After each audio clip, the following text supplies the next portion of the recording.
Conditions off the pavement are always changing, so why settle for a light bar that just turns on and off?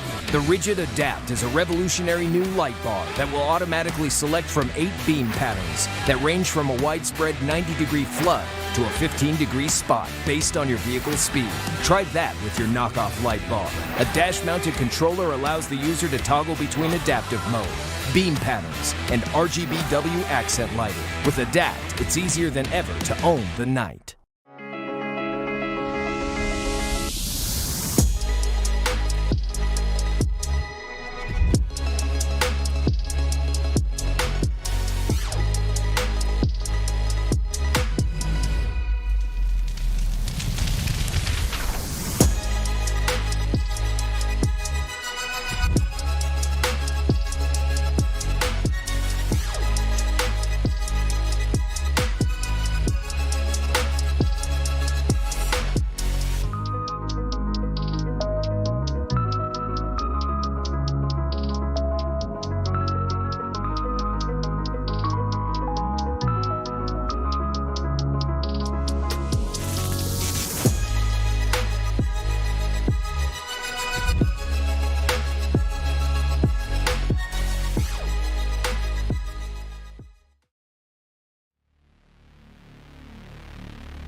After a 1-month break, the virtual off-road racing series is back in action, where it all started for the 3rd season of the Pro 4 Championship. It is a deadlock for the series championship with 3 points separating the top 2. Will it be the reigning world champion or one of the newcomers that ends up on top? We welcome all of you to Racecraft TV's coverage of the virtual off-road racing series and round 5 from the Bark River International Raceway. I'm your host, Joshua Lee. Joining me in the booth tonight is Terry Radford. And Terry, tonight it is going to be very, very interesting. We began the series right here at this track, and now we return here for what is set to be a very exciting race with 3 points separating Connor Berry and Parker Retzlaff at the top of the board, and all of the points on the line tonight and next week. Yeah, I was a little bit surprised when I saw Parker Retzlaff's name on the board. I was like, man, that's kind of crazy to see him over here in this world. But what better people to teach him how to do this, and what better people to race around the Pro World Champions and Connor Berry. You got Josh Edmondson, Tom Grady. You got such great competition here. I have very small shoes to fill in Evan Pasoko. Would you say he's about a 9.5, maybe? So that's the story I got. It's just a little small foot. I had an 11.5, so I got to like ballerina tape my feet to get this going. But I love this type of racing. I called a pretty awesome race last night at Eldora. Bark River seems like this is going to be a really good show. And this track, of course, up in Bark River, Michigan, here in the United States, one of the newer short course tracks that hit the iRacing service, but it has quickly become both a driver favorite and a fan favorite as we take a look high above the Bark River International Raceway. And get ready for tonight's proceedings. It is going to be one of the most exciting races that we have had, and mainly because of the points. And as we take a look at the schedule right now, Bark River, Crandon, Wild West, and Wild Horse Pass, we've gone to all 4 of our East short course tracks. Now we go to Bark River for a second time, and of course we crown the champion where we always crown champions in the East short course world. It is at the Crandon International Raceway. But points are the story right now, and the story is the reigning champion of the iRacing Off-Road Championship Series, Connor Berry, in first, then Parker Retzlaff, Trenton Briley, Nicholas Dashley, Cody Retzlaff back from there. It's a good gap between Briley and Retzlaff, but then Retzlaff and Berry, 3 points separating the two, Terry, and they need to make those features and get those points, especially Parker Retzlaff, who is basically staring in the face of one of iRacing's biggest competitors right now and the reigning world champion. Yeah, that's what surprised me when I saw the points and I saw him in there. I was like, that's the same Parker Retzlaff that's dominating, the oval scene for NASCAR and doing all these great things in the world of NASCAR and eNASCAR. And you're like, yeah, well, he's beaten Connor Berry in qualifying. He's sitting 3rd right now on the board. So far, so good on your road to Crandon. But fun fact here, Josh, about this off-road short course stuff. I actually asked Dale Jr. when we were going to get more of these. So hopefully we get more of these awesome tracks on the iRacing platform. I'm hoping for more too. I mean, we have the 4 right now and the 4 core ones that we've had for a while, but you know, always new short course tracks is very, very exciting to see. You know, hopefully we get some more on the horizon. Chris Leone, get some out for us, please. But qualifying is just wrapping up right now. That number 13, top of the board in qualifying, that is Jacob Rafos. As 33 drivers take time in qualifying, we get ready to go racing for heat race number 1. Expected to have, looks like, 2 heat races tonight based on what we're seeing in the sim. And we get ready to take a look at that starting grid as we get ready to go racing. It's Jacob Rafos and Parker Retzlaff on the front row behind the iRacing official pace truck. Connor Berry and Zachary Drapkin 3rd and 4th. Aiden Beerline with Bodie Cryer through to the top 6, and back from there is Keith Jeffrey and Scott Kerr on row 4. Nicholas Wellhouse, Tyson Miller rounding out the top 10 with Cameron McGeshik, Dennis Mickelson in 12th. Back from there, Josh Clogg, John Binder, Leighton Kramer going to round out the top 15 with Corey Skiles and John Nix going to round out the 17 drivers that are set and ready to go for heat race number 1 under the basking sun here in virtual Bark River. And it's not the standing start and the land rush start that Crandon is, Terry, but these rolling starts, especially in the short course world, can be treacherous, and specifically here when we talk about Bark River, because where they're at right now is in the whoop section through the first sector. The restart zone and where these drivers will get the restarts going after the iRacing pace truck pulls off is going to be about 3 corners ahead of the start finish line. It is very, very backed up. So they have a right-hander hairpin. They have the tight left-hander, the tight 90-degree one where they go up right up on the berm. They have that right after the start. So those restarts are going to be crucial where that restart zone currently stands. Yeah, it's going to be key if the race leader can actually get clear a second, or is he going to have somebody on his outside, maybe try to take it 3 wide from 3rd. So far, I mean, if it's 4 laps, so we could do this for 4 laps. I saw something up here in our production area. It's Connor Berry's having wheel issues, but he should be okay. So that's something we could follow. If maybe he has an issue that goes maybe into 1 and something starts to happen to that 1 machine, you know, we fought the wheel issue, but this could be detrimental. That's something we're going to have to follow all race long to make sure he's still in the championship line and not let Parker Retzlaff pass him. Just like that, iRacing pace truck has pulled off, and this is where the restart zone sits for Bark River here in the virtual off-road racing series, right about here. Jacob Rafos is going to hit the throttle and get going. He does have his discretion about anywhere in this restart zone where he wants to go, and he's getting a little talking to from race control. Now there goes the 13, and there we go, underway with heat race number 1. It's Retzlaff and Berry already side by side with Connor Berry looking at the outside. Rafos makes a mistake, opens the door on the inside, but it's side by side, not for first, but for second place, and Berry in the red plate powers through to first. Yeah, and it was almost a battle there for that 1 machine to get the lead on the 13, but so far so good. You saw the mistake early there for Rafos. He was able to capitalize and rebound to keep this race lead. Connor Berry is sitting there in 2nd with Parker Retzlaff sitting in that 3rd place position.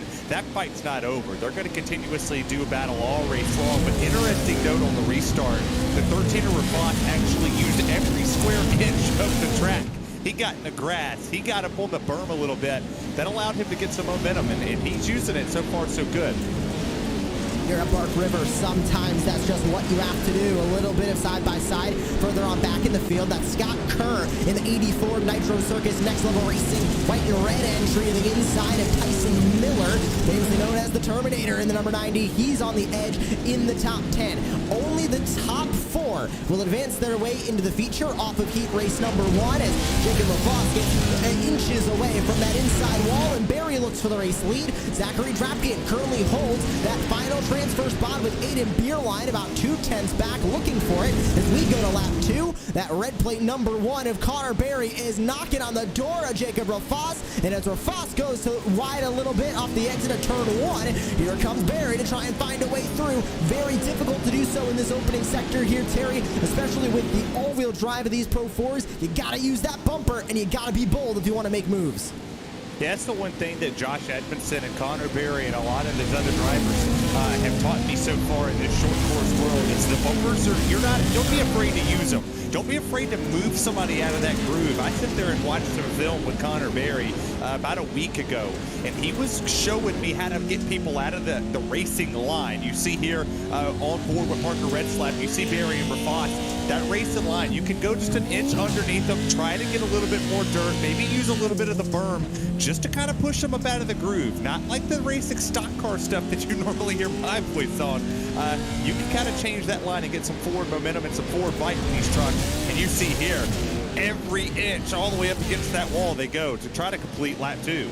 As much as they can use, they will use it. Anything is on track limits is off limits, and they are able to go wherever they need to go. That gap for the final transfer spot of 4th, and Zachary Drapkin currently holds it in the 56. It's still a good gap, about 6/10 from Beerline, who we're focused on now in the 013, up to the back bumper of the 56. So right now, it's all well and good for Zachary Drapkin with Beerline, Wellhouse, Cryer, Jeffrey, Miller, and McGeshik now rounding out the top 10. Issues for Scott Kerr. He had to pull into the pit lane. He's now back on the racetrack with a little bit of damage repaired. 23 seconds in the pit stall for him, but battle for the lead has gone the way of Connor Berry for the moment. Can Rafas use the inside line to his advantage? Yes, he can. Can Parker Retzlaff get the nose in for second? Still side by side for the race lead over the jump, and they'll come to the white flag this time by. Rafas gets the elbows out, now on the outside line through the right-hander. Can he use the crossover? Oh, he used him up. Uses the bumper to the inside. 3 fight for the win of heat race number 1, and Berry takes the lead. Rafas falls to 3rd as Retzlaff gets the bumper out for 2nd. Now that's how you use somebody up without wrecking them. That's respectful racing by getting a little bit aggressive there. You talked about elbows out, having to wheel these things. These are not easy to drive. It's fun to watch, but man, these things are difficult. You see Connor Berry goes up here. He's showing why he's a pro world champion. Retzlaff showing why he's a champion as well. But then you got Rafas right here. He got bullied right there. I mean, that was just a body move into the corner. And back to 3rd, but hey, you're still in the transfer spot, so hold on to it. With no Rallycross World Championship this season, Jacob Rafas took his talents to the pro truck world, and contact with Zachary Drapkin that sounded like it was right on the edge of that ramp, and yes, it was. He goes flipping, falls all the way outside of the transfer spots and outside of the top 10, give Beerline 4th, but the battle for the heat race win is still on between Berry and Retzlaff. They'll go into the final couple of corners. Does Retzlaff have anything for Connor Berry, or is this going to be a 9th all-time Pro 4 heat race win for Connor Berry in virtual off-road racing series competition? Uses up that entire berm, so does Retzlaff, but the 2 does not have enough momentum for the 1 of Connor Berry, and Berry, for the 9th time in Pro 4 competition, is a heat race winner. Yeah, if he was having wheel issues, he sure didn't show it right there. That also right there shows you exactly what you need to know when it comes to, hey, I'm still the best. Like, I'm still that guy. Connor Berry still the #1 dude here as you look here at the virtual off-road racing series full results with Connor Berry walking away with it. Parker Retzlaff, Jacob Rafas, and Aiden Beerline is going to join those 3 in the automatically into the feature race. That issue with Zachary Drapkin up that massive jump. It puts him all the way down to 14th with Wellhouse, Cryer, Jeffrey, Miller, McGeshik, and Mickelson all now having to fight out of the LCQ. Back from there in these results, it was Kramer, Skiles, Binder, Drapkin, Clog, Nix, and Kerr, the 17 drivers that took the green flag in heat race number 1. Second and final heat race on deck as we get ready to go racing. It's Trenton Briley and Nicholas Dachelet on the front row. Tom Grady with Cody Retzlaff on the second row. Terry Miller and Sean Winkler going to round out the top 6 in the starting grid for heat race number 2. Ryan Miller and Danny Aish going to share the 4th row with Drake Matag and Taylor Vandenbush 9th and 10th. Cody Weinecke with Robert Henderson 11th and 12th on the grid. And rounding out the grid here in heat race number 2, Ryan Leiner with Paul Mikolajczyk Mikolajczyk, William Stites, and Nathan Metoxen gonna round out that full field of drivers as they roll their way off. Terry, what an exciting first heat we saw there, and especially with Trenton Briley, the rising star of this season, had 0 wins in virtual off-road racing series competition before this year. I think this one's equally going to be exciting, especially with Nicholas Dashley also being hungry to get back to victory lane.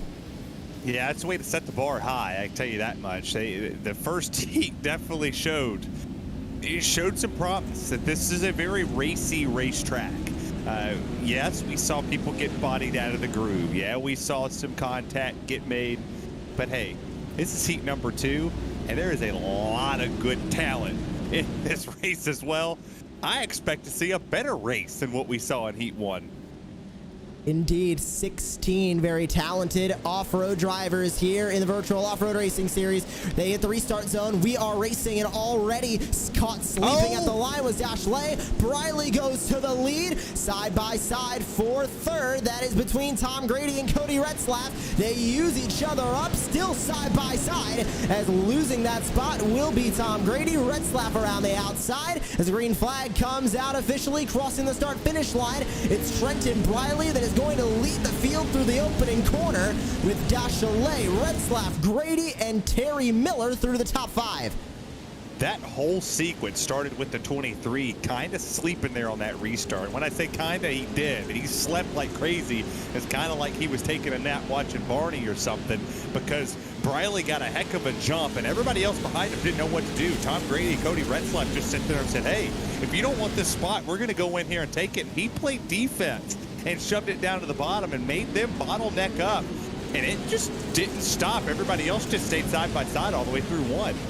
Cody Retzlaff able to grab that transfer spot. Terry Miller now falling back to 5th. He's going to have to fight with Sean Winkler in the 71 behind him to try and get inside of that top 5. Remember, even after the top 4 transfer spots, any positions back from there is going to determine starting spot for the LCQ, which can equally be as important as Robert Henderson and Cody Weinecke are in a heads-up battle here as they go through the right-hander. It's the 903 that is able to bully his way by, and the 027 Robert Henderson goes a little bit too wide there as to get out of the gas, and opens the door for Ryan Liner on the inside as well to make a move.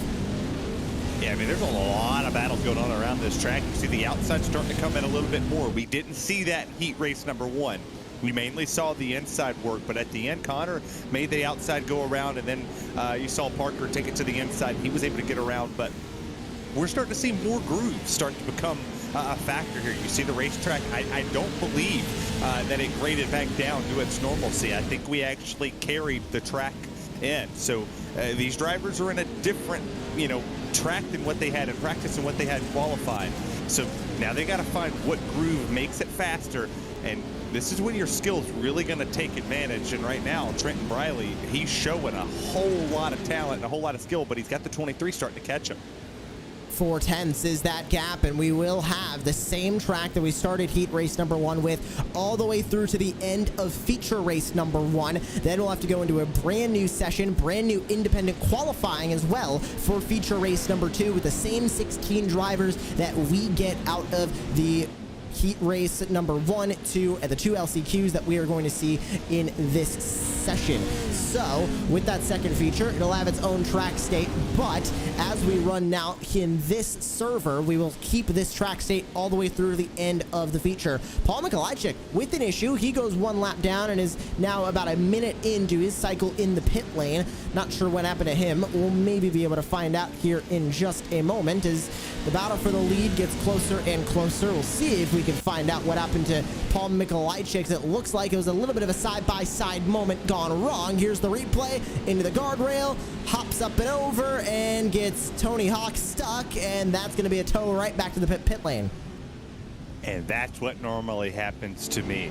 Every time I try this off-road stuff, I get laughed at. But it's always setting the bar high when you jump in there with people who like the PWC in their license and you're sitting down there as a rookie. That's normally how it goes for me. But it's still one of the funnest things to do, especially taking these things on, like, I don't know, Spa or the Nuremberg Ring or things like that and going out and having a good time. But I'm surprised that that Nicholas in the 23 is not catching Briley as fast as possible. I mean, he's faster than him lap time wise, but that's not really making a difference through the sectors here.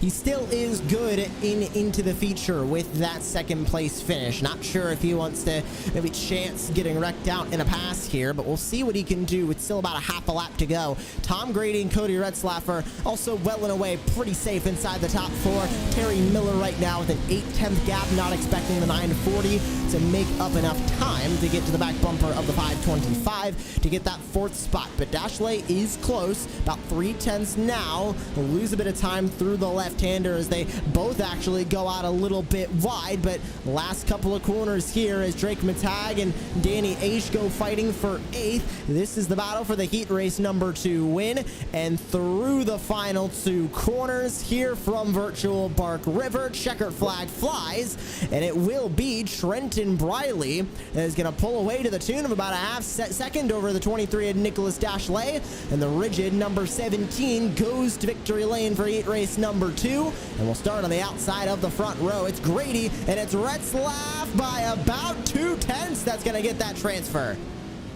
That was a good battle for the transfer spot between him and Terry Miller. Terry was starting to catch him there at the second half of the racetrack, and I really thought he was going to get around him there, but Cody did a good job holding on up there as we take a look at the full results here with Trenton Briley going P1. Dashley, Grady, and Retzlaff all advance automatically to the feature race as well, with Terry Miller, Sean Winkler, Ryan Miller, Drake Matag, Danny Aish, and Taylor Vandenbush rounding out the top 10. Back from there, it was Cody Weinecke, Robert Henderson, Ryan Liner, Nathan Matoxin, Paul Mikolajczyk, and William Stites through the 16 drivers that took the green flag there. Now everybody from 5th all the way down onto 16th will have to fight out of one of 2 LCQs, one of which we're getting ready for right now. It's Nicholas Wellhouse and Bodie Cryer that will start on the front row here for LCQ number 1. Keith Jeffrey, Tyson Miller, Cameron McGeshik, and Dennis Mickelson through to the top 6. And rounding out the 12 drivers that are taking the green flag here, Leighton Kramer, Corey Skiles, John Binder, Zachary Drapkin, Josh Klog, and John Nix. Ready for LCQ number 1 with Wellhouse, Cryer, Jeffrey, Miller, and McGeshik through to the top 5. We will take the top 6 here from the LCQ, and so we'll take half the field, which it seems like a lot, Terry, but especially if you're Josh Klog, if you're Zachary Drapkin, especially Drapkin, who showed in the iRacing Off-Road Championship Series All-Star Series that he can be in the World Championship in the next season, starting back in 10th is going to look like you have to gain at least 10 spots, when in reality he just has to gain about 4. Yeah, and I mean, this is a fairly easy-ish track to pass at. There's a lot of defense that's going to get played here. You're going to see a lot of drivers pinch it to the berm, not want to give up the racing line, but he talked about it. He's shown promise. He's shown that he can race for the World Championship, and I don't care who you say or what people say. If you can race these cars on these tracks, you deserve to be in a Pro World Championship race, because these things are difficult.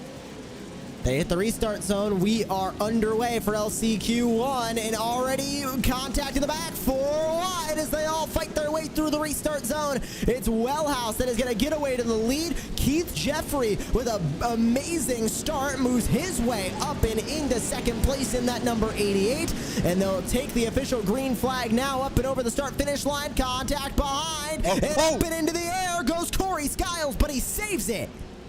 Yeah, he saved that, but he's lucky that he did, because he almost went up and over and barrel rolled it through here. But LCQ1, you talked about making moves up. Josh Klog jumped up 3. Zachary Drapkin jumped up 4. He went from 10th to 6th in literally the restart zone.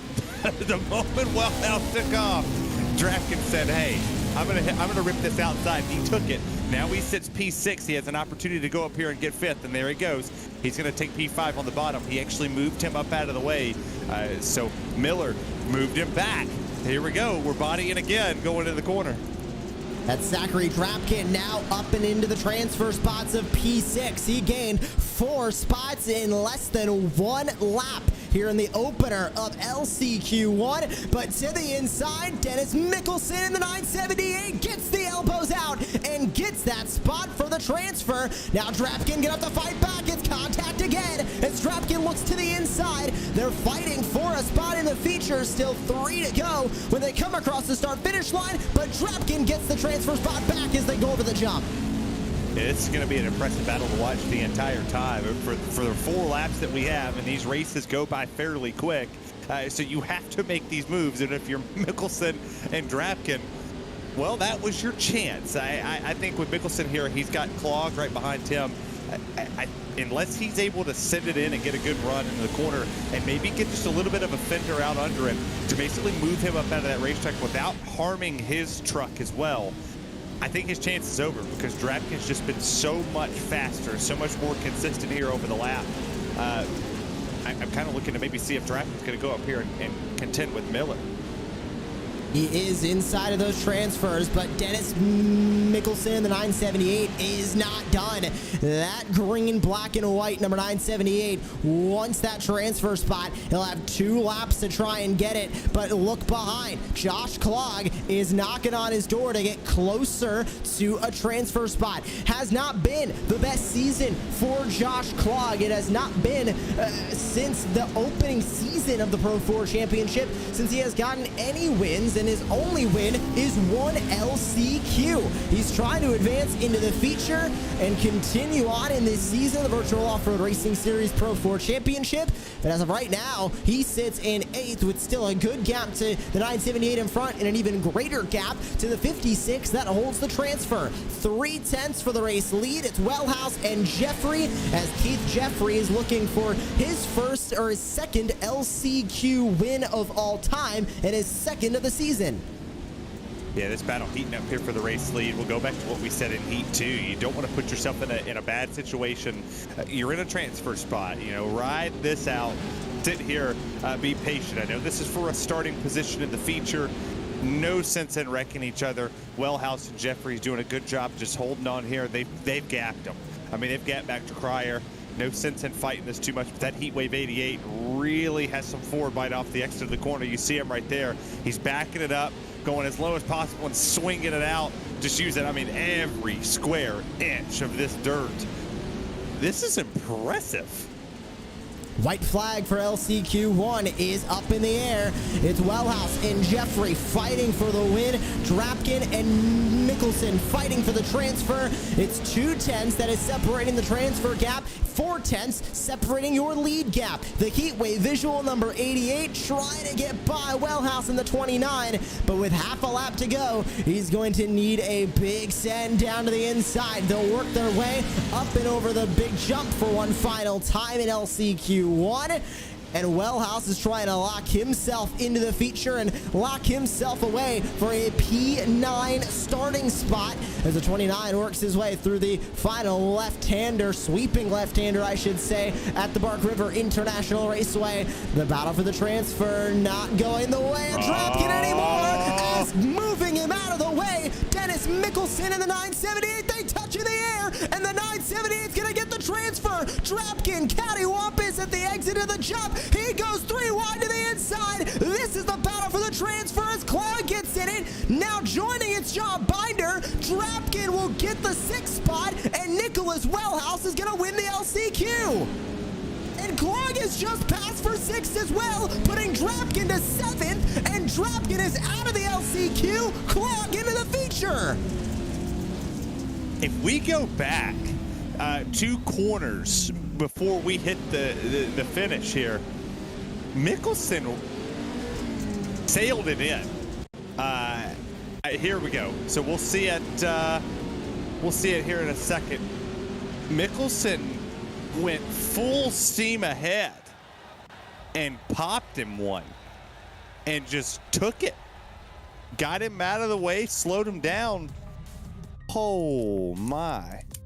Now, there was also a slowdown for Zachary Drapkin. You might have saw that 3-wide move to the inside. He was on the grass and got a slowdown for it. Had to pull off up further onto the berm to let that slowdown pass through. That's how Josh Clogg got to 6th. And now Clogg is going to join Tyson Miller, Leighton Kramer, Bodie Cryer, Keith Jeffrey, and Nicholas Wellhouse into the feature. Everybody else is on their way home in a barn burner of a finish for LCQ1. We've still got one more LCQ left to go with Terry Miller and Sean Winkler on the front row, Ryan Miller, Drake Matag, Danny Aish, and Taylor Vandenbush through to the top 6. Then it's Cody Weinecke, Robert Henderson, Ryan Leidner, Nathan Matoxin through the exit of the top 10. Paul Mikolajczyk, William Stites, and Scott Kerr are going to round out your field of drivers. Stites did not take to the grid. Scott Kerr will be the last driver on the grid in P12. LCQ number 1 was a fight till literally the last corner, Terry, for the transfer. I don't think we're going to see anything different here in LCQ 2, as we've got a lot of hungry drivers, especially those outside of the top 6. They definitely saved the best race for this one right here. This is wild, to say the least. The people who are watching, you were in for an absolute treat. I thought last night was good. Green flag is about to be in the air. They're starting to take off and bottleneck, but we were in a treat last night. This is even more fun. Bottleneck is right as they go through the restart zone. They take the green flag side by side as they beat and bang all over each other over the last couple of whoops before they take the official green flag and hit the start-finish line. It's Terry Miller that will lead the field up and over the start-finish with Sean Winkler, Ryan Miller, Danny Aish, and Drake Matag the top 5. Taylor Vandenbush in that lawn service number 89 will keep 6 as it's a side-by-side battle, and a flying Robert Henderson gets into the door of Cody Weinecke, pushes him up the track, but allows Taylor Vandenbush to pull away by about 6/10. Yeah, that's one spot, guys. That's one spot outside where you need to be. You need to be sitting in 6th for Vandenbush to sit in. But this is a whole lot cleaner. We saw that there was a gap from 6th to 7th at the last LCQ, and we all know how that ended. It ended with somebody getting, shipped up on the outside, taking the grass, getting the slow down, and then some hurt feelings there towards the end of just a 3-wide sin that had to be done to get yourself into this race. And you look right here with the 518 on Matag. He's going up here on Aish, and don't wreck Daniel like that. He's an Australian guy. You don't want to wreck him. Danny Aish, Australian motocross rider, holds 4th with Drake Matag right on his back bumper. With Terry Miller still in the lead, it's Winkler, then Ryan Miller, who assumes 3rd. He's right in front of this Aish and Matag battle. Back to Taylor Vandenbush, the Just a Bush lawn service number 89. Still has Cody Weinecke behind as Matag is able to get to the outside of Aish, cuts back to the inside. Now you may be noticing what looks like drivers going down the pit lane in an oval or road course track, kind of going in and out of each other. It is a known bug from iRacing's update yesterday. Nothing we could have done about it before we got into this race tonight, so we have to deal with it tonight. Seems like it'll be fixed relatively soon before we get to the finale race at Crandon. But as of right now, race control has instructed the drivers to just try and give each other a little bit more room than normal, so we don't have the drivers going in and out of each other, especially on broadcast. But as of right now, they continue to race on. Terry Miller in the lead, Sean Winkler 5/10 back, and Winkler no slouch when it comes to the East short course world. Doesn't really have the wins to show for it, Terry, but he is quick and is showing that by making yet another feature race tonight, and in some pretty good fashion here, getting 2nd in an LCQ if he holds on for 2 more laps. Yeah, he's a really good guy to sit down and talk to. He says some off the wall stuff, though. I will say that. You never know what comes out of his mouth. But when you do sit down and talk to him, he has poise about him. And that's what you need in this type of racing. You have to be understanding and forgiving of people just riding your door, riding the inside of you, pushing you out of a groove. As you look back here for the battle, I believe this is for the 7th place position with Henderson and the 903 of Weincheck. Oh, no! Oh, off track he goes, and the 27 spins there, and that's Henderson. It looks like this battle is going to be a little less climactic as what LCQ1 was.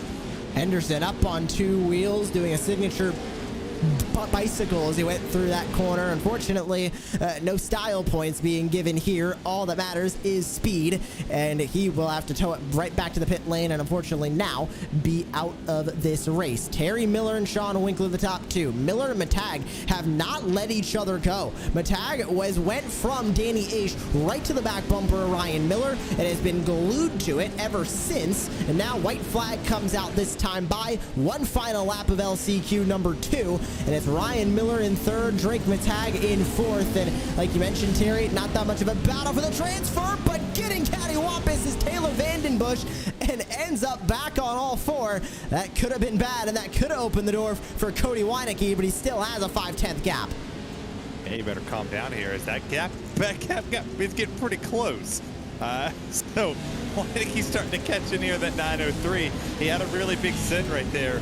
Let's see if he can do it again. He put a little bit of extra style points here, getting on two wheels and making it more of a competition than what it is. He's going to go side by side here, try to go for the 5th place position.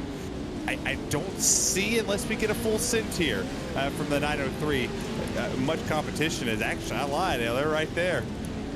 We could see a battle for the transfer here in the last couple of corners. Terry Miller gonna look for the win. There's the move to the inside. Vandenbush goes all over Aish, and here comes Weinecke to try and take that transfer spot. Weinecke to 6th, contact with Vandenbush. They continue to go side by side. Weinecke trying to hold on. He's gonna get pushed all the way to the concrete. Miller wins the LCQ, and Vandenbush physically takes that transfer spot back. Man, that's how you do it. That's that KO punch right there. It's like watching a Floyd Mayweather fight. Take a couple hits and then bam, you just knock them right out. That was dope. Terry Miller, Sean Winkler, Ryan Miller, Drake Matag, Danny Aish with Taylor Vandenbush, the top 6. And what a finish to the second LCQ that was, with Weinecke and Mikolajczyk ending up right outside the top 6. Matoxin and Kerr to round out the top 10 of the second LCQ. Ryan Linder with Robert Henderson and having some issues during that race. We saw that happen, and then William Stites did not take to the grid. But now this sets us up for our first feature race of the night, Terry. 10 laps on the docket. We'll have a competition yellow at the end of lap number 5 that will set us up for the final half of that race. And that competition yellow always sets up for an amazing mid-race restart. I think we're going to see some very exciting feature racing, especially by Connor Berry and Parker Retzlaff, who will be at the very front of this grid. And oh, by the way, going for as many points as they can possibly get, being 3 points separated going into tonight's features. Yeah, I don't... I'm speechless, which is what we just watched. I mean, you just watched two drivers give 150%, was able to use each other up respectfully, right? I mean, that's the biggest point of this, is it was a respectful move. It was not a, I'm going to wreck you and take you out of contention. He gave him a chance to come back and give him another stint. You don't get this type of respect in any other form of motorsports, and I'm sorry to all the people that watch the NASCAR stuff. You don't do that in NASCAR. Somebody overdrives, drives over their head, they wreck you, they don't say they're sorry. You just watched a driver send it in at a last chance to get into this race, and did it so respectfully that he didn't wreck him. He drove him to the wall and said, all right, brother, I'll give you another chance. Come wreck me. If you want it, wreck me. That's badass. Drove him all the way to the concrete barrier on the outside of the track. You have the berm at Bark River right outside of this corner that we're looking at right here. Right there. There's the berm. They use up all of that berm, and then you have to go back to the inside here. There's that concrete wall that Vandenbush pushed Weinecke into just to slow him down ever so slightly, that he was able to complete that pass. Absolutely perfectly done by Vandenbush, and that is why he is going to start tonight's 2 feature races. Remember, there is two. The heat races and the LCQ set up the grid for the first feature race of the night that we're getting ready to start now. Then there will be a second independent qualifying for the second feature, but all 16 drivers that qualified from these heats and these LCQs will still compete in the second feature. So we'll have the same set of 16 in this feature that we'll have in the second feature of the night. So far this season, only one or two drivers have been able to sweep feature races, and it's been your championship 2 in Connor Berry and Parker Retzlaff. What can they do as we get ready to go racing for our first feature race of the night? Connor Berry and Trenton Briley, your 2 heat race winners, start on the front row. Parker Retzlaff, Nicholas Dachelet, going to be 3rd and 4th. Jacob Rafoss, Tom Grady, 5th and 6th. And back from there on the starting grid in 7th will be Aiden Beerline and Cody Retzlaff.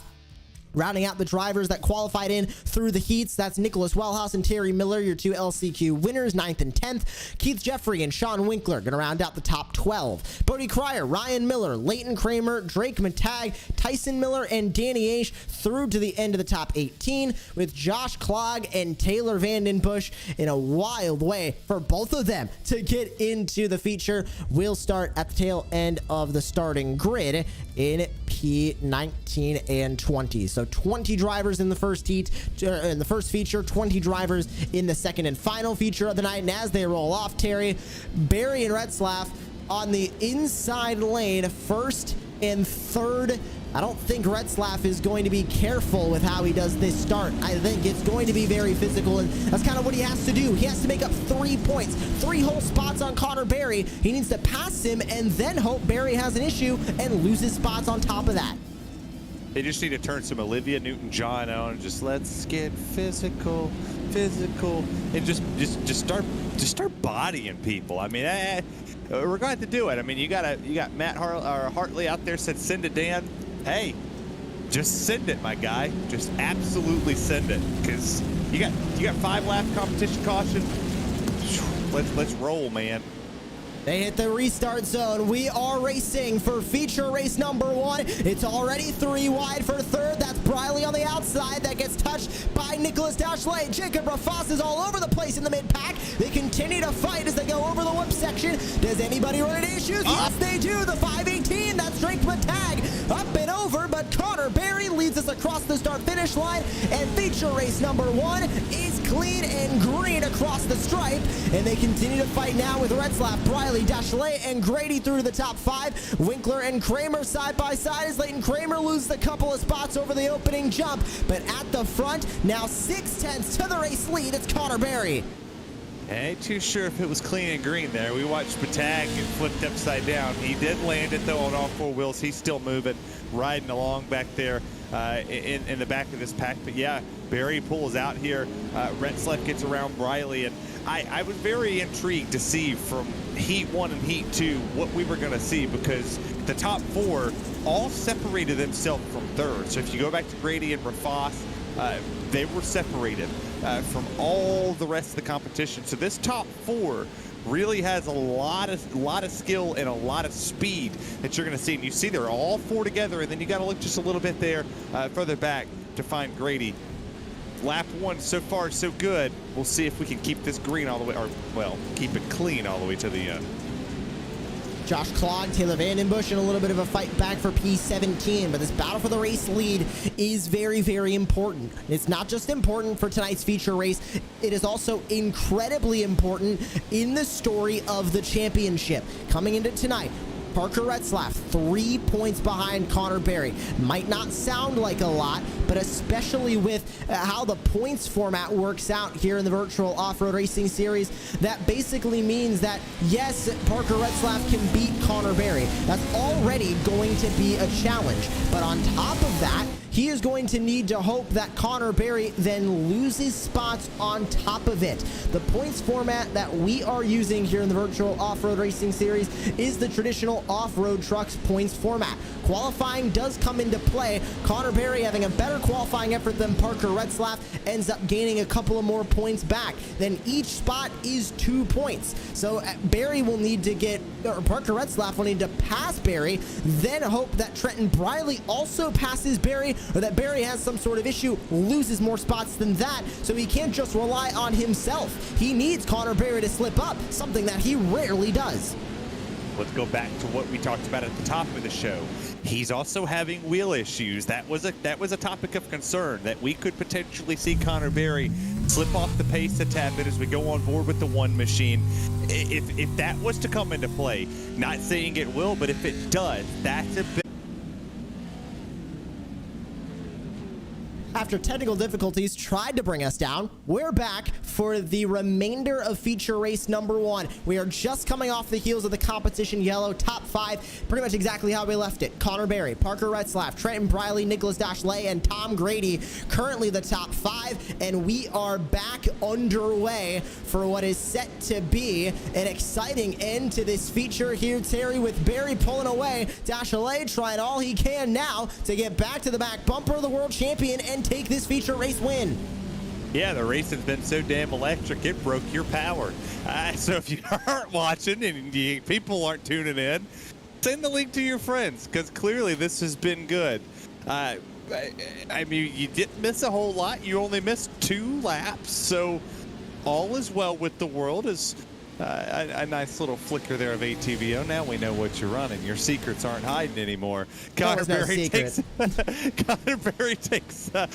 the first midway break, and we're on lap 7 now. We're going to lap 7, lap 6, and it's still Barry, Retzlaff, Briley, Nicholas, Dashlett, and Tom Grady, your top 5. So still running exactly where we were when the lights went out in Georgia.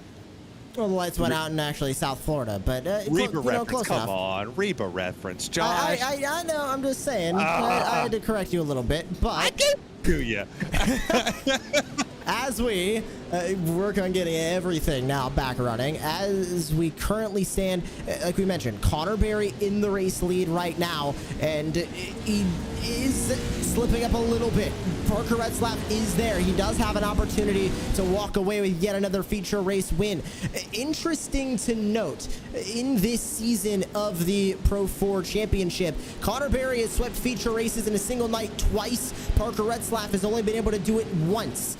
And as Parker Retzlaff is knocking on the door of Connor Barry, another reminder, whenever Parker Retzlaff has not won a heat race, he has not won a feature. They're side by side over the jump. Retzlaff is tired of waiting. He tries to move Barry out of the way.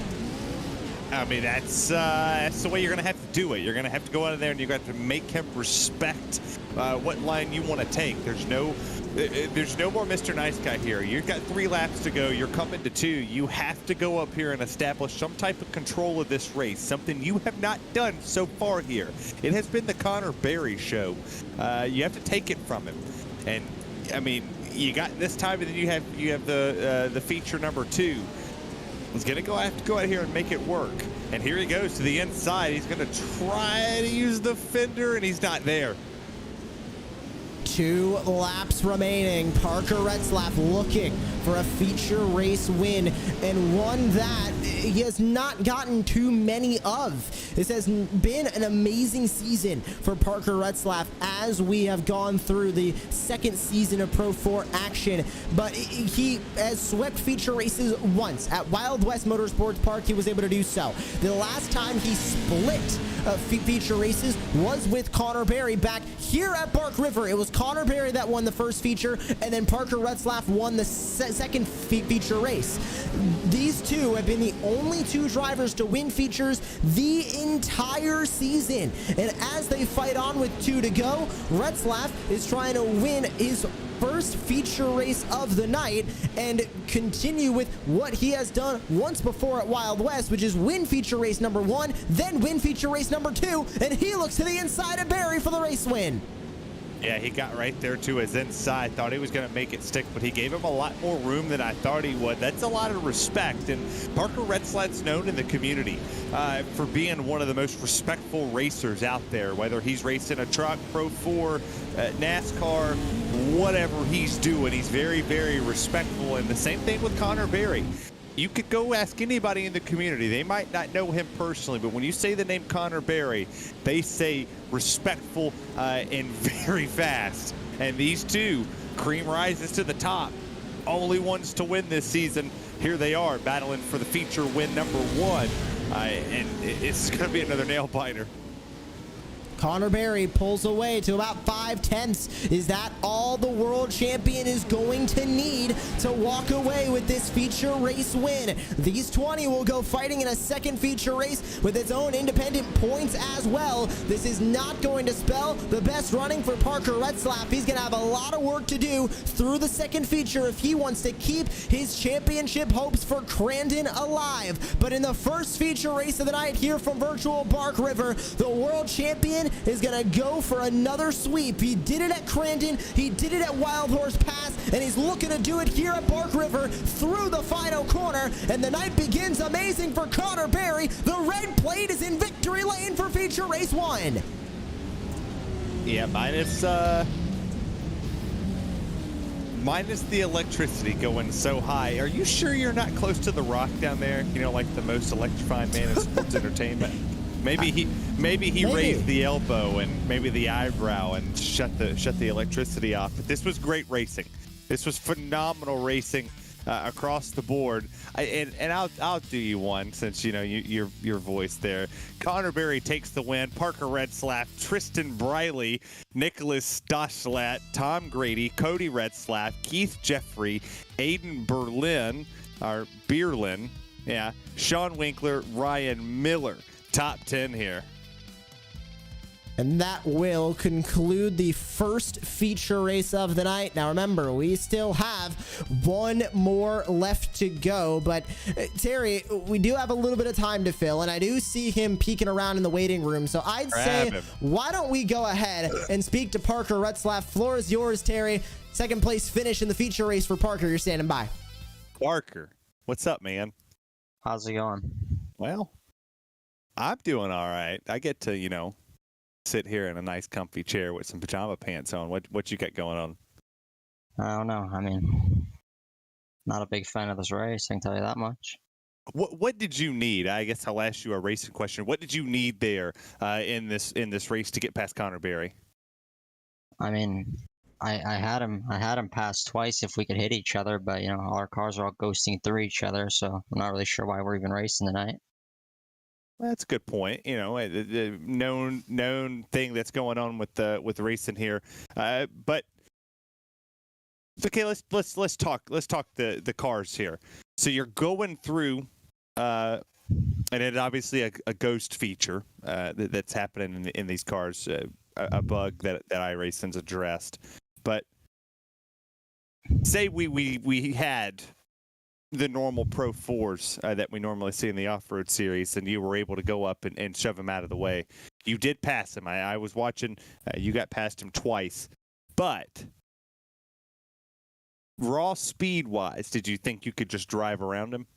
Yeah, I think I had him pass 2 or 3 times where I got to the inside of him and had, you know, the lane that I needed to make the pass, but he can drive straight back through my truck, and he's able to drive back by me because of it. So I think, I just was getting told that I can't pass him, go through him to pass him. So it's really hard to make a pass when he can drive back through me when I try and pass him. But I think for overall speed, if I would have started on the pole, we would have won the race like last time we were here. But I guess it just wasn't in the cards for tonight. But I don't know, just disappointing. Talk about your passion so far, because normally we don't see you on this side. I was so surprised when I saw your name on the timing sheet, but here you are, and you're over here racing in this off-road series. How much fun is this to you? Yeah, it's a lot of fun. I've had some of the most fun I've ever had on iRacing in like the last couple months, and in the league. It's just this race tonight with this glitch has made it a lot less fun because it's not even like racing. It's like we're all, spectate racing each other, and it's just, I don't know. I feel like we should have postponed the race for a little bit until iRacing got it fixed. But I guess this is what we were given tonight. So I just got to thank everybody that I do my off-road stuff with, everyone at Team Rogue. Well, we appreciate your time, Parker, and we'll see you in the second race. Yes, thank you guys. Sweet. Thank you, sir. A very passionate Parker Retzlaff, and you can very much hear that that second place finish. I think also, Terry, the emotions of the championship also boiling over for Parker Retzlaff as a perfect excuse to really just air his frustrations. And we're glad we can give him some time on broadcast as well. As we get ready for feature race number 2, we'll step aside for just a moment, then we will be back for feature race number 2. So do not go anywhere. We've got a whole nother race left to go from Bark River, so stay where you are. We're coming back for some 10 more laps of exciting short course action on Racecraft TV.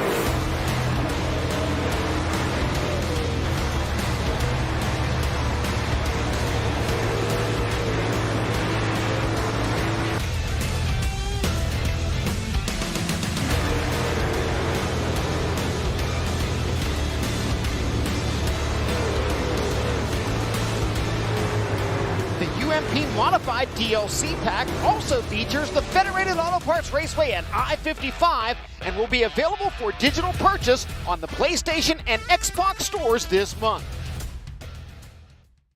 Conditions off the pavement are always changing, so why settle for a light bar that just turns on and off?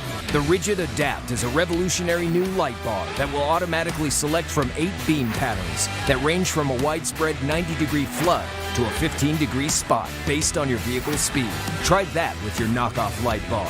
A dash-mounted controller allows the user to toggle between adaptive mode, beam patterns, and RGBW accent lighting. With Adapt, it's easier than ever to own the night.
We welcome you back to the virtual off-road racing series and the 5th round of season 2 of the Pro 4 Championship live on Racecraft TV. Feature race number 2 getting ready to qualify now here from the virtual Bark River International Raceway after what was a very, very exciting first feature race and all the heats and all the LCQs. Terry Radford joining myself, Joshua Lee up here in the booth. Terry, feature race number 2, I think is going to be much of the same. We're hearing some frustrations from Parker Retzlaff, of course. I think that's really going to come out in this second feature, and he's got an opportunity to get ahead of the curve and to qualify on pole in his own independent qualifying session now for feature race 2. Well, I mean, you heard what he said. I get his frustration. We said that when we went to break. I mean, I'll break the fourth wall for a second. I understand his frustrations. I don't see anything wrong with what he said. I mean, he's entitled to his opinion. He had a right to voice it. And he did technically make the pass. And he's right. You cannot make the pass by driving through them. Even though it's a known glitch, it's the same thing with the tire crap that was at Spa. If you know that there's a fault in something, you can't take advantage of it. Well, that was the only way he was going to get past Connor Berry there. Connor was I'm dying on a Pop-Tart. I was eating a Pop-Tart. But Connor was holding the bottom. Parker could not get the top to work.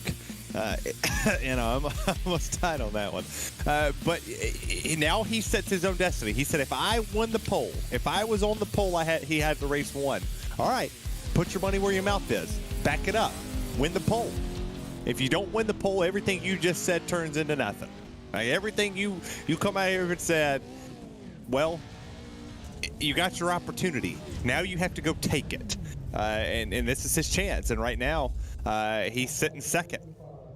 Jacob Raffoss sitting at the top of the board, and I think also contributing to Parker Retzlaff's frustrations, second in the points coming into tonight. 3 points back from the driver that he was fighting in feature race number 1, Connor Berry. Of course, those frustrations are going to boil over. He's going for a championship. He is going to try and beat the reigning iRacing off-road champion when it comes to all of iRacing in the World Championship. He's got a lot on the line, nerves running strong, and I think Parker Retzlaff is starting to feel that a little bit with just 3 feature races and now only 3 more now, including this one, qualifying sessions left to earn points. You only earn points in this points format in qualifying and in the features. He's running out of opportunities to get points on Connor Berry. This is going to be one place that he can at least earn a couple back. He's going to earn at least 1 back as of right now if he stays in second place. But if he's able to use this lap to his advantage, get up atop of Jacob Raffoss, he might be able to gain back a few more as the final laps come in. I think he's going to be good because, he was a whole lot faster than Connor Berry was when the track was the way it is now, when it was a fresh track. There was a lot more speed that was found here. We'll see what his lap comes up here on the board as he comes around.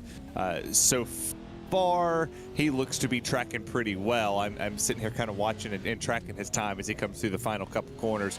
He's trying to use every inch of the track, but Raffoss did really well. I mean, he really laid a great time down. As you see, the current time sitting at 1:09, 1:10. He's getting ready to take it 1:12.2. That's enough. That's going to put him top of the board. Yeah, that's it. That's what he needed. He jumps both Berry and Raffoss. Now can Raffoss respond? I don't believe Raffoss is going to have another lap. He did improve last time by to a 1:12.282, but that's all that Jacob Raffoss could do. Anybody else left with lap times to put in? Trenton Briley, with 45 seconds left on the clock, is going to have an opportunity to put down 1 more lap. Let's see what he can do now as he's trying to better his 5th place qualifying effort right now at a 1:12.847. How about the difference in lap times we're seeing, Terry? 1:12.2s for the top 2, 1:12.3 for Connor Berry, then a 1:12.8 for Cody Retzlaff, and the like back. That spells trouble if you're the competition. Oh, Riley jumps up there with a 7. He gets around Cody Retzlaff there for 4th. That's a massive fall off. Hey, I know it looks, so minute and so small when it comes to the time difference, but that's massive here in the off-road series, because that's the difference of maybe Parker and Raffoss just pulling off from the field. But you also have to think, too, they kind of got used to racing with a track state that was not so fresh. You're back on a fresh racetrack with a new server being open. It's gonna take a little different here.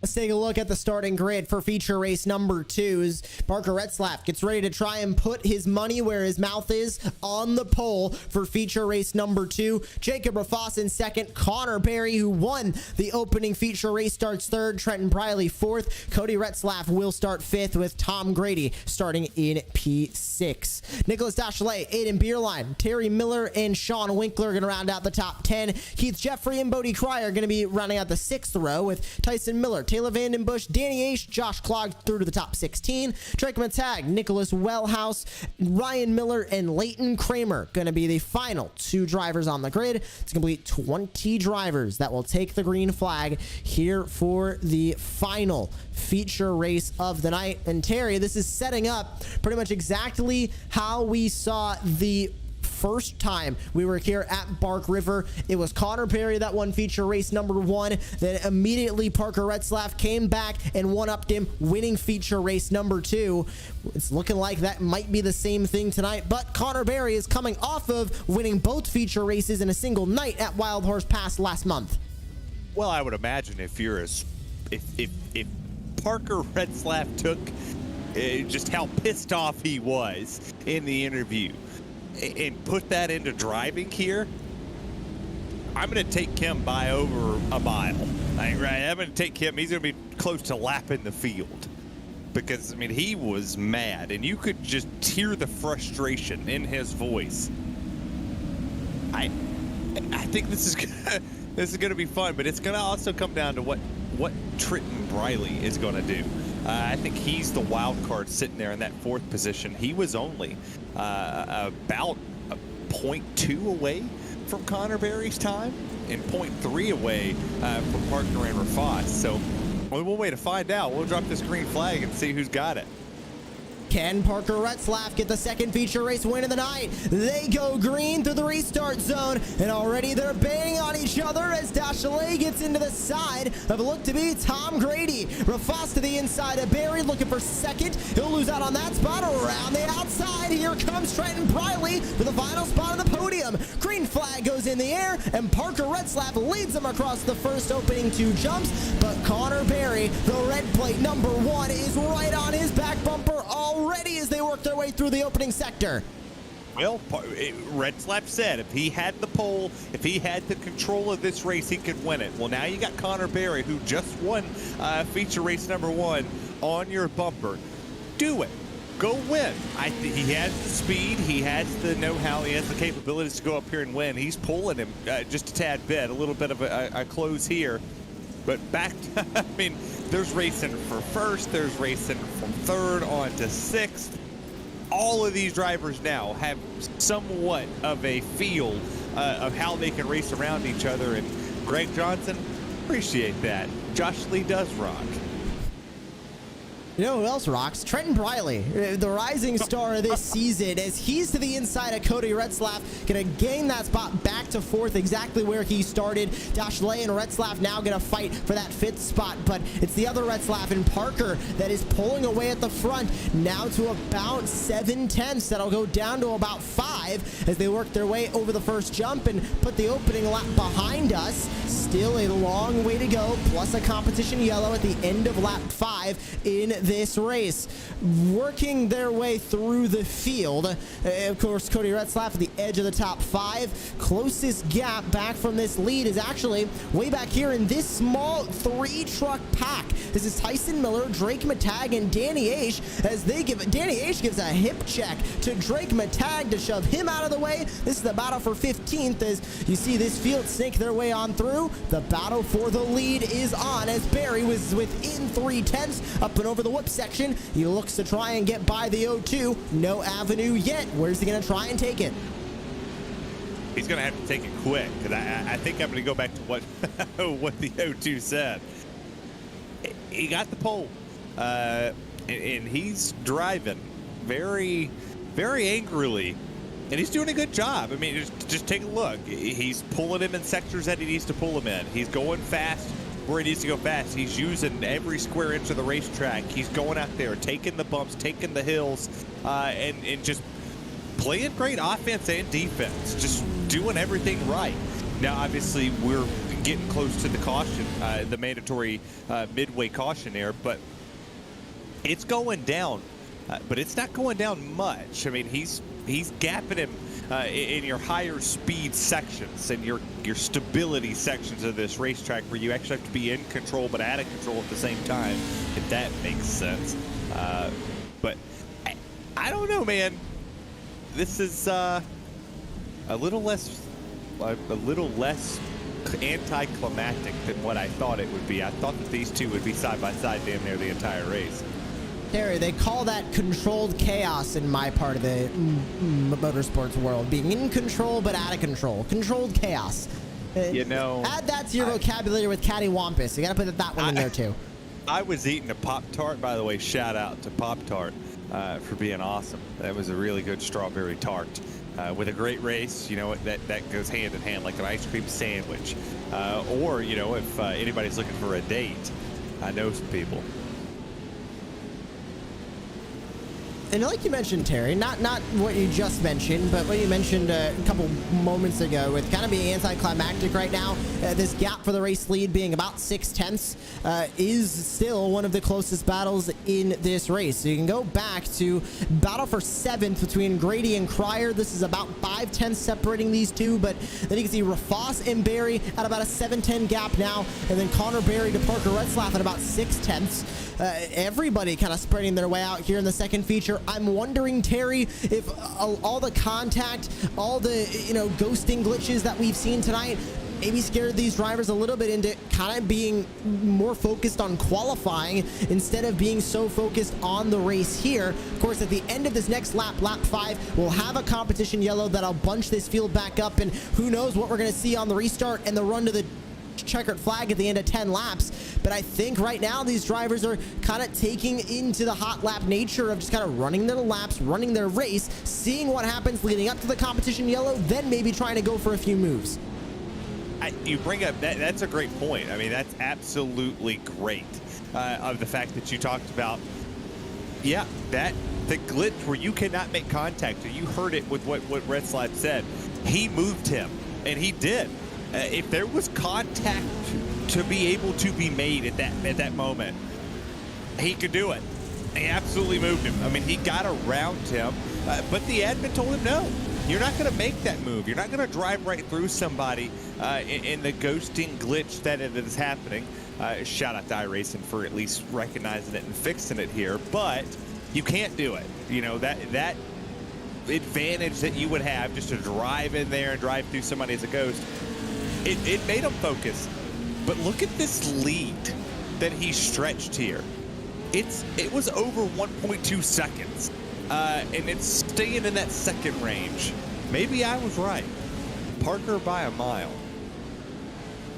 Competition yellow will come out at the end of this lap. You're looking at a side-by-side battle for 11th between Keith Jeffrey and Terry Miller. Miller to the inside of the heat wave visual, number 88, in the battle for 11th. But at the front of the field, yellow flag comes out this time by as Parker Retzlaff comes across the line. There's the competition caution. So Retzlaff in the lead. Connor Barry, Jacob Rafas, Trenton Briley, and Cody Retzlaff is going to be your top 5.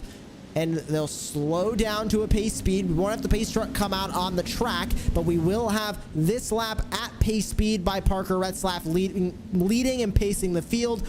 At the end of this lap, we'll retake the green flag in the restart zone, and we'll go racing for the final 4 laps of this race. And Terry, I'm wondering if Connor Barry is going to try and go for a move on Parker Retzlaff here. I'm wondering if either two scenarios happened in that first run. Either Connor Barry did not want to fight Parker Retzlaff that early, or he made a few small mistakes, lost a bit of time, and couldn't gain those few tenths back. Either way, Connor Barry has another shot and a fresh start at Parker Retzlaff right here on the restart. A little bit of both. You could kind of see that with the time delta kicking back and forth. There was a couple of mistakes that were made that did not allow Connor to make that move up there, but he was falling right into Rafas's hands. I mean, the 13 started second, kind of fell back a little bit there on that opening start, but was working back up to try to pass the one machine of Connor Barry. Unfortunately, I don't see Connor getting around Parker here. I think we'll go back to the same thing that Parker said of you cannot make that pass without making contact. That takes the great equalizer out of this race, and it does not allow the person sitting in second, third to go in there and really use that other person up. Respectfully, of course, but that kind of takes some of that factor out, but it also promotes clean racing. What are we going to see after this restart? They hit the restart zone. We're back racing. It's contact for the lead, contact for second place and third as well, as Briley to the outside now at Jacob Rafas, the 13 for Jim Beaver Esports, looking to the inside for third, but for the lead, Connor Barry within 3/10. Parker Retzlaff trying to run away at the front. Retzlaff now side by side with Rafas in the background. 4 laps remaining, and the gap for the lead is under 2/10 as here comes red plate number 1, Connor Berry for the race lead. Yeah, he's going for it, and I'd be surprised to see how much defense you're going to see the O2 of Racecraft work, as there was a little bit of a mistake right there from Barry. He got off course just a tad bit off the jump there. It kind of didn't plant the way he wanted to, had 2 wheels off, 2 wheels on. Didn't get the better plant as Racecraft got, but it's also, here comes Rafas. Riley, he's starting to work his way here into that 3rd position, moved Rafas back to the 5th place position, and then Cody Racecraft moves up to 4th. This gap starting to, accordion back in, where we're going to see the top 5 under a blanket. Trenton Briley also moving his way back up through the field a little bit more as he goes to 3rd after starting 4th after qualifying for feature race number 2. Connor Berry falling back now again from Parker Racecraft. We'll see the time differences this time by as they complete their first full lap after the restart. Best laps goes to Parker Racecraft by about a 10th. Last time by, give Parker Racecraft a 4/10 advantage over Connor Berry. That might be all Parker Racecraft needs, Terry. He's doing exactly what he said in his post-feature race 1 interview. He said he had the truck to do it. He said he had the speed to do it. He just needed to get by Connor Berry and start up front. He qualified on pole for feature race number 2, and if he can hold it strong for 2.5 more laps, he's going to walk away with a 2nd feature race win of the night and his 4th, in the season. He said he was going to win the pole. Check. Said he had the speed to win the race. Check. Now he's just got to finish, right? A lot of people don't know what finishing means. I know there's a lot of people in the chat that probably don't understand what the word finish means, but you have to finish strong. And for Parker, he's doing exactly what he said he was going to do. Take the lead, hold the lead, and run away with it. It's a 2nd. It went up to a 2nd. It's back down to 6/10, 8/10, a 2nd. Connor is putting every bit of wheel into that to try to go up here and catch him. He ain't closing it. Ain't even close at this moment. I mean, that last time by, lap-wise, was 4/10 faster. As you look at the battle for 3rd here on your screen with Trenton Briley. Briley, Cody Racecraft, and Jacob Rafas in this one as the gap for the lead goes above 7/10. Connor Berry used defense to his advantage in feature race number 1. He did not have any favors of defense in this race. He qualified 3rd, had to fight his way into 2nd place, and got that spot from Jacob Rafas that has fallen from 2nd now to 5th, looking for 4th on Cody Racecraft as they make some pretty harsh contact there, and Rafas trying to look back to the inside for the 4th position. But Connor Berry makes a huge mistake in that corner. Now over 1 second is the gap, and I think, Terry, as we take the white flag this time by, Racecraft, it was very much correct in his interview. He had the speed to do it, just needed the clean air. That's all it took. Connor Berry now over 1 second is the gap as the white flag is out. One final time around Bark River, and Racecraft is going to try and get his 4th feature race of the win. Yeah, and I appreciate the admin for making the call. It's like, hey, you're not going to use this to your advantage and drive through them. And I get he's upset, right? You don't want the win taken from you when you take the race lead, and he had the speed that he has here.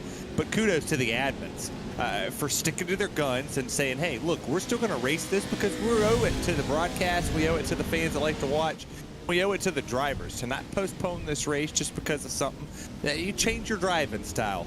They changed their driver's style, but it still didn't change. Racecraft Berry, 1-2. It's like everything just changes, but it all stays the same. In the season opener of the Virtual Off-Road Racing Series Pro 4 Championship a couple of months ago, we were here at Bark River. Feature race number 1 went to Connor Berry. Feature race number 2 went to Parker Racecraft. 2 clean sweeps of a night for Connor Berry and 1 clean sweep of a night for Parker Racecraft later. Feature race number 1 tonight at Bark River went to Connor Berry. Feature race number 2 at Bark River tonight is gonna go to Parker Racecraft, and the 2 championship contenders keep the title fight going to Crandon. Parker Racecraft wins feature race 2. But now going to Crandon, it's not like the start that we saw here. It's out of the gate. You gotta go. You really gotta figure it out. The moment they say go, you gotta go, and you gotta be the first one to get through the grass onto the racetrack. What a night! Put his money where his mouth was, and Parker Retzlaff gets the win of feature race number 2. Connor Berry ends up in second, Trenton Briley third, Cody Retzlaff fourth, with Jacob Rafoss rounding out your top 5. Nicholas Dachelet with Bodie Cryer, Aiden Barline, Sean Winkler, and Tom Grady through to the exit of the top 10. Terry Miller, Keith Jeffrey, Danny Aish, Nicholas Wellhouse with Drake Matag, Ryan Miller, Josh Clogg, Taylor Vandenbush, Tyson Miller, and Leighton Kramer, your 20 drivers that took the green flag. And it looks like Leighton Kramer unfortunately was not able to take the green flag in that one, and Tyson Miller, Taylor Vandenbush, both running into some issues on the track. They end up finishing 4 and 8 laps down respectively.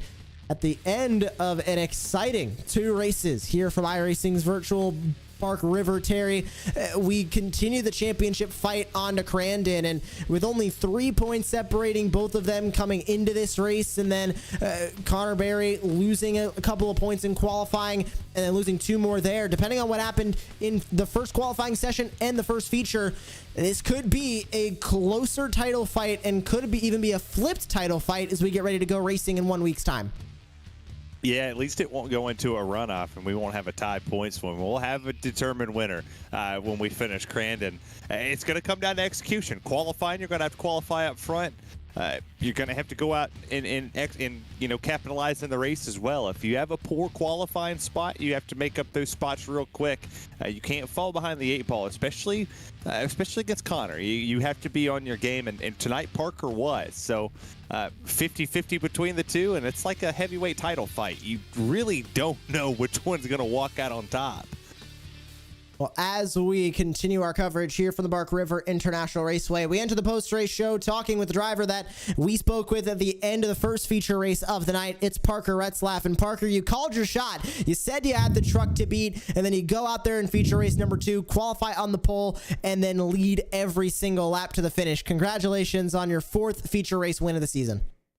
Thank you guys. Yeah, I mean, that was why I was so frustrated in the first race, and I try not to be like that, but I just, we worked so hard all day to have a truck to make sure we could come compete today, and then, to lose it that way, just like, not being able to pass kind of frustrated me and, upset me, but it's really good to just come back and execute like we did in the second race and just finally get back to victory lane. And to put it frankly, competing against the world champion in the iRacing Off-Road Championship Series for the championship here, you guys were 3 points separated coming into tonight. You were 3 points separated going into this feature. Looks like the tables might have turned in the points, and you might be on top heading in to the finale in Crandon, or at least you'll be within striking distance of Connor Berry. Are you feeling that pressure, especially your first full season of virtual off-road racing series? Are you feeling it going into Crandon? I mean, no, we just got to keep doing what we're doing every week, and that's why I was frustrated in the first race, because I felt like we had a really good truck that I should have won both of them and then put myself in an even better spot going to the Crandon, because it's not one of my best tracks. And that's kind of what also had me really frustrated from the last race is, I felt like these were much needed points going into next week, and then I didn't end up getting them. So, I mean, I think we just got to keep doing what we're doing and, trying to make sure we got fast trucks every race, and then, the better man will come out on top. I mean, it's been really hard and really pushed me in these things to compete against Connor and everybody else for the championship. Crandon in 1 week's time. Last time we were there, you were winless across the heats, the LCQs, and the features. Can you make it different in 1 week's time at Crandon? I mean, I think with stuff we've learned since we went last there, I think that we can definitely have a better truck, and I think I can be better. So I think it's just all going to come down to how I execute and, how everything plays in my favor, since the land rush is a big thing at Crandon. So I just have to thank everybody from Funkaway. I know my dad's watching, and Ponzi, Iron Horse Loggers, Team Rogue, and we had 2 cars inside the top 5 tonight, so it was definitely a good second race. Hey, congratulations to you, Parker, on your 4th feature race win of the season tonight, and good luck in the championship at Crandon. We'll be watching, and we'll be in anticipation of what's going to happen. Thank you, guys. Great to hear from Parker Retzlaff. Showed his frustrations at the end of feature race number 1, but Terry got it done in feature race 2, and he was able to beat the winner of feature race number 1, red plate number 1, Connor Berry. You're standing by with him now. Well, Connor Berry, I got one question to ask you. Yeah. Are you feeling it now, Mr. Krabs? Yeah, that was a pretty crazy night. Our speed was pretty average. I for sure I need to go back and find some more speed, but having all of these issues tonight, it kind of helped honestly for me. But I wish for sure it was a little more real. But hey, we are just going to stay consistent. Speaking about consistency, it's been you and Parker all season long, and you go into Crandon in a very close title fight to come out here and win it. Obviously, it's well known. You're well known around the community with the Pro World Championship. But to have a guy like Parker come in here and kind of fall in love with these Pro 4 trucks and the off-road stuff that's been going on, it's been a big trend for a lot of people. And only to have four very unique racetracks to run on the service. I know we're all fighting to get more, but to have a guy like him come over, how much does that speak volumes of the growth that's going on here in this off-road series? For sure, it is starting to grow, and it's good to see Parker here. He brings some pretty good competition, as you can see, and it's going to be a fight going into Crandon. I was able to win the first race here, so I hope I can go out there and do the same. But for sure, it is going to be tough, and it's for sure just going to be a very hard fought race, and it will for sure be clean, because I know Parker is clean, and we will fight this out on just whoever came in there with the most work and just being smart. Connor Barra, congratulations on P2 here tonight. We'll talk to you next week at Crandon. Sounds good. Thank you, guys. Thank you, sir. Josh Lee, you get the guy that started P2 here in what's feature number 2. That's it. Trenton Briley. And it was a forward momentum night for you, Trenton, and it's been nothing but improvement, I think, for you in this season, the Virtual Off-Road Racing Series. How happy are you with the podium finish here in feature race number 2 and just continuing that improvement? Yeah, man. As you said, it's been a lot of progress from myself and my team Gold Esports. We're relatively new compared to a lot of the teams out there, and each week we're getting better. And as a team owner, for my own results, I'm absolutely stoked. And then to see all of our guys falling behind is awesome. So we had 4 trucks make the main tonight. I capped it off with 2 third-place finishes, and I couldn't be happier. And moving forward to Crandon as well, back when we were here earlier for round number 2, this was where you got your first heat race win of all time in Virtual Off-Road Racing Series competition. It was there at Crandon. Is there more momentum going in for you? Of course, no championship on the line, but still going for as many points as you possibly can. Is there a little bit more momentum heading into Crandon than you had earlier? Absolutely. I think just we've got 5 races into the season, and we've been getting better and better each week. So going back to Crandon, it's actually one of my favorite tracks on the sim, and I think we've made some improvements since the last time we were there. So I'm looking forward to it. Got a little bit of wiggle room ahead of Dashalee behind me, sitting in 3rd for the points, and so really just going to be going to Crandon, trying to stay ahead of Dashalee and get another podium to wrap up this season. Of course, Rigid on the side, Piston Pete Speed Shop as well. Who makes it all possible for you? Who do you have to say hi to at home? Yeah, man, we've had a lot of awesome partners jump on board with us. As you said, Rigid Industries, Piston Pete Speed Shop, Sim Racing Studios, Stealth Sim Racing Gloves, Butt Kicker, Nevin Eyewear. The list is growing, and it's as a team owner, it's really cool to see. So give a hand to those guys. Support those who support sim racing. Congratulations on your double podium finish tonight, Trenton, in Feature Race 1 and Feature Race 2. Congrats. Thank you. Great to hear from all three of our podium finishers tonight. And Terry, amidst the technical issues, amidst all of that incredible racing, we did see some very interesting stuff. And we also saw really a tide turning in the championship. Going into Crandon, we do not know who's going to walk away with that championship. It could be Parker Retzlaff on top. Of course, we still have drop weeks that need to be factored in too, but either way, Retzlaff is going to be within striking distance of Barry or ahead of Barry going into Crandon. This is going to be exciting, especially as it's the top dog, the world champion, going up against the driver that has a lot of NASCAR chops, but not a whole lot in the off-road scene just yet. What a way to kick the door in when it comes to off-road, is going against the pro world champion.